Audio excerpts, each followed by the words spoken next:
방언으로 말하는 사람은 세운다, 자기 자신을. 여기 덕이라는 말이 없는 것을 보실 수 있습니다. 예언하는 사람은 세운다. 무엇을요? 교회를 세운다. 사도 바울은 고린도 교회의 성도들을 향해 너희가 하나님께 은사를 받은 것은 알겠는데 그 은사가 지금 자기 자신을 세우느냐, 교회를 세우느냐, 은사가 중요한 게 아니고 내가 받은 은사를 가지고 지금 나를 과시하고 있느냐, 내 영광을 추구하고 있느냐, 아니면 정말 교회를 세우느냐. 지금 이 싸움이 우리에게 여전히 남아있다는 것을 말하고 싶은 것입니다. 하나님께 영적인 선물을 받은 성도들이 하나님께 이런 놀라운 선물을 받았으니 자신들이 영적인 완전한 존재가 된 것처럼 생각하고 행동한 것입니다. 오히려 다른 사람들의 신앙은 깎아내리며 무시하고 수용하지 않으려 하는 태도에 관한 내용입니다. 왜 이런 태도들이 나왔을까요? 우리가 방언이라고 검색을 하면 이런 여러 가지 내용들이 나옵니다. 대부분 긍정적인 내용들만 소개가 되죠. 방언을 하면 영적 충만함 속에서 마치 내가 원하는 일들이 다 잘 될 것으로 소개하는 부분들도 많습니다. 그리고 방언의 대표적인 성경 구절인 고린도전서 14장 4절의 원어까지 설명을 해주고 계시죠. 방언을 말하는 자는 자기의 덕을 세운다. 덕을 세운다라는 말은 오이코도메오로 건축하다, 세우다라는 뜻인데 방언의 유익은 내가 건축이 되는 것이다. 우리 자신이 굳게 심겨지게 되고 굳게 세워진다. 방언 기도를 하면 예수님 안에서 뿌리를 내리고 예수님 안에서 가르침 받은 대로 살아내게 되는데 넘치는 감사 속에서 살아가게 된다. 방언은 이런 삶이 지속되도록 빌드업 시킨다. 말씀만 묵상하는 것보다 방언 기도가 함께하면서 묵상하면 엄청난 놀라운 화학작용이 일어나서 영적 진보가 일어난다. 하나님의 말씀에 대한 계시가 우리 안에 일어나고 영에서부터 기도가 되면서 우리 영이 활동하면서 심령을 부드럽게 하고 심령이 하나님의 말씀을 잘 받을 수 있는 토양이 되도록 개경해 주는 일들이 일어난다. 방언 기도는 우리가 가지고 있는 믿음의 최고 수준 위에 우리가 서서 기능하도록 우리를 도와준다. 더 뿌리 내리게 되고 더 세움을 받게 되는 일이 일어난다. 방언으로 꾸준히 기도를 할 때 놀라운 영적 진보가 이루어지게 된다. 이렇게 방언 기도에 대해 극찬을 하는 것을 볼 수 있습니다. 자기의 덕을 세운다는 부분과 자신의 경험을 바탕으로 이야기되고 있습니다. 분명히 부분적으로는 맞을 수 있습니다. 그러나 전체적인 면에서 문맥을 고려하면 어떻게 될까요? 먼저 방언은 은사입니다. 우리가 흔히 말하는 은사는 은혜의 선물이라는 말인데요. 은사는 카리스마를 번역한 말입니다. 카리스마의 정확한 뜻은 선물입니다. 그래서 영어로도 기프트라고 하고요. 여러분, 선물은 주고 싶은 사람에게 주는 것이죠. 내가 받고 싶다고 받는 것이 아니라 주고 싶은 자에게 주는 것이 선물입니다. 그래서 카리스마, 곧 은사라 하는 것은 은혜의 선물로서 하나님이 주신 은혜가 우리 눈에 보이게 나타난 것입니다. 그래서 하나님이 주신 선물이 어떤 이에게는 방언으로, 어떤 이에게는 예언으로, 어떤 이에게는 병고침 등으로 우리가 볼 수 있도록 나타난 것입니다. 하나님이 주시고자 하는 자에게 주신 것이죠. 방언을 받는 방법이라고 하면서 주기도를 거꾸로 한다든지 특정 단어를 반복한다든지 특정 분위기를 연출하며 자연스럽게 나오게 하면서 그렇게 나오게 된 방언이 구원의 표라고 성경은 말하지 않습니다. 다시 말씀드리지만 하나님께서 주시고자 하는 자에게 주시는 것입니다. 그래서 사도 바울은 고린도 사람들에게 보낸 편지에서 계속 강조하고자 하는 것이 은사는 너희가 영적인 존재가 되었기 때문에 받은 것이 아니라 하나님이 주시고자 하는 자에게 주시는 것이다 라는 것입니다. 자, 이제 고린도전서 14장 4절을 다시 보시겠습니다. 우리에게 번역되어져 있는 14장 4절은 오역입니다. 원문을 보면 방언으로 말하는 사람은 세운다, 자기 자신을. 여기 덕이라는 말이 없는 것을 보실 수 있습니다. 예언하는 사람은 세운다. 무엇을요? 교회를 세운다.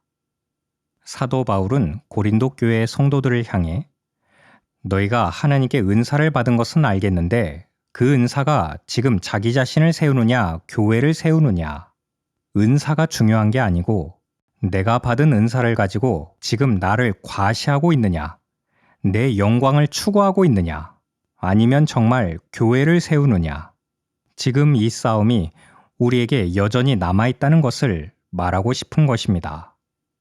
고린도 교회는 하나님의 은혜를 받아서 은사는 정말 많이 주어졌는데 그 은사를 잘못 활용한 상태입니다. 그래서 교회 안에 분란이 일어나게 되니까 사도 바울이 은사 중에 가장 큰 은사를 무엇으로 제시했습니까? 12장 31절에서 내가 너희에게 제일 좋은 길을 보이리라. 너희는 더욱 큰 은사를 사모하라 하고는 바로 답을 주지 않고 12장과 14장 사이인 13장에서 너무나 유명한 사랑에 대해 이야기를 하죠. 이 사랑에 대해 이야기를 한 다음에 14장으로 와서야 사랑을 추구하면서 신령한 것을 사모하는데 특별히 예언을 소망하라 합니다. 질문을 하고 바로 답을 하는 것이 아니라 중간에 사랑을 집어넣고 이야기한 것은 이 사랑의 원리 가운데서 은사를 사용하라는 의도가 있습니다.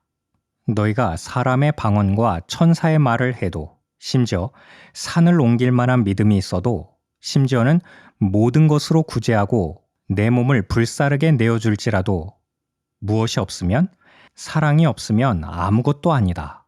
이 사랑의 자세를 가지고 서로 교회를 세우기 위해서 하지 않으면 너는 아무것도 아니다. 왜 그렇죠? 하나님께서 이 은혜의 선물을 당신에게 주신 이유를 잘 모르는 것이기 때문이다 라는 것입니다. 고린도 교회의 문제는 소위 하나님께 영적인 선물을 받은 성도들이 자신들은 하나님께 이런 놀라운 선물을 받았으니 마치 자신들이 영적인 완전한 존재가 된 것처럼 생각하고 행동한 것입니다. 그러니까 자신들이 하나님께 이런 놀라운 선물을 받을 만한 자다라고 확신하고 자신들의 오만 방자함을 드러내면서 오히려 다른 사람들의 신앙은 깎아내리며 무시하고 수용하지 않으려 하는 태도에 관한 내용입니다. 왜 이런 태도들이 나왔을까요? 그것은 고린도 사람들이 원래 가지고 있던 생각과 사도 바울이 전해준 복음의 내용이 혼합되면서 생긴 문제입니다. 당시 그리스 사람들이 생각한 구원은 영혼이 육체라는 감옥을 벗어나 영혼이 선재하던 이데아의 세계까지 이르는 것을 구원이라고 생각했습니다. 그럼 육체라는 감옥을 벗어나 구원을 얻을 수 있는 방법은 알아야 한다. 온 우주에 이와 같이 숨겨져 있는 진리를 알아야 한다. 여기서의 알문, 단순한 과학적 산술적 지식이 아니기 때문에 의역해서 영적 지식이라고 합니다. 그럼 이것을 아무나 알 수 있을까요? 안 되죠. 소수밖에 안 돼요. 그러니 대부분 어떻게 해야 할까요? 누군가의 도움을 받아야 한다. 소위 중보자의 도움이 필요하다라는 생각이 있었습니다. 중보자를 통해 신을 아는 직관적 지식을 가지므로 우리가 이런 깨달음을 통해 이데아의 세계에 있는 것을 구원이라고 생각했습니다. 고린도 사람들은 이런 생각을 가지고 있었으니 바울은 복음을 소개할 때 어떻게 이야기했겠습니까? 예수 그리스도는 하나님의 의가 되신다. 이렇게 말하겠습니까? 아니죠. 이 고린도 사람들은 선행 구원을 추구하는 사람들이 아니고 지혜의 구원을 추구하는 사람들이니까 예수 그리스도는 하나님의 지혜가 되신다라고 복음을 전했던 것입니다. 그러니 처음에 고린도 사람들은 예수 그리스도를 통해서 예수를 아는 지식을 통해서 이데아의 세계에 이르는 거구나. 이렇게 이해를 하게 되는 거죠. 복음의 내용 중에는 성도들이 이미 예수를 통해서 구원을 받았다. 은혜가 너희에게 임했다라고 하니까 철학에 익숙한 사람들은 이제 어떻게 생각하겠습니까? 철학에서 말하는 이데아와 하나님 나라가 혼합되고 뒤섞여 버립니다. 왜 여러분 그렇잖아요. 우리가 예수님을 믿기 전에 본래 가지고 있던 종교가 있었으면 그 종교의 영향을 당연히 많이 받죠. 불교에서 기독교로 전환하신 분은 이렇게 말하기도 합니다. 안녕하세요. 여기 주지 목사님 계신가요? 이것처럼 고린도 사람들은 이미 자기들이 가지고 있던 기존 지식에 복음이 접해짐으로 뒤섞여 버립니다. 너희가 하나님의 나라에 이르렀다고 하니까 하나님 나라에? 아, 이데아 세계에 이르렀구나. 자기식으로 복음을 이해하게 되어서 육체라는 감옥을 벗어나 영혼이 구원을 받았으니 이제 나는 영적인 존재가 된 거구나라고 이해를 하게 됩니다. 이 사람들이 주창함이 푸뉴마티코스가 되었다. 우리는 영적인 존재가 되었다. 그리고 우리가 영적인 존재로 됐다는 표시가 바로 우리에게 은사가 주어진 것이다. 고린도 교회의 사람들은 은사를 구원의 표시로 잘못 이해하게 됐습니다. 우리가 영적인 존재가 됐으니 방언도 하고 예언도 하고 병도 고치고 가르치고 하나님께서 주신 은사가 구원받았다는 자기 존재로 확인되는 거죠. 그런데 은사는 다시 반복하지만 하나님이 주신 선물이고 은사는 자기가 아닌 공동체를 세우기 위해 주신 것입니다. 그러나 고린도 사람들은 이 은사를 통해서 자기 과시를 했습니다. 이거 왜 이래? 나 영적인 존재야. 나 카리스마 임했잖아. 나 이데아의 세계에 이미 임한 사람이야. 구원을 받고 영적인 존재가 되었으니 이제 나는 무슨 짓을 해도 괜찮아. 죄가 되지 않아. 그러니 영적인 것만 추구하는 사람들이 자유라고 하면서 방향을 잃어버리니까 이게 자연스럽게 방종으로 나갑니다. 그 모습들은 파당, 자만, 부도덕, 서로 잘했다고 법정 소송, 바로 살아보기를 멀리하는 도덕 폐기론, 이방인도 하지 않는 근친상간, 우상의 재물을 먹는 것, 예배를 방해하는 말, 부활에 관한 문제 등이 다 연관되어 나오는 것입니다. 그래서 사도 바울은 모든 것이 가하나 모든 것이 유익한 것이 아니요 모든 것이 가하나 모든 것이 덕을 세우는 것이 아니니 누구든지 자기의 유익을 구치 말고 남의 유익을 구하라. 이렇게 말을 하게 됐던 것이죠. 복음으로 인해 자유자가 됐습니까? 권리가 주어졌습니까?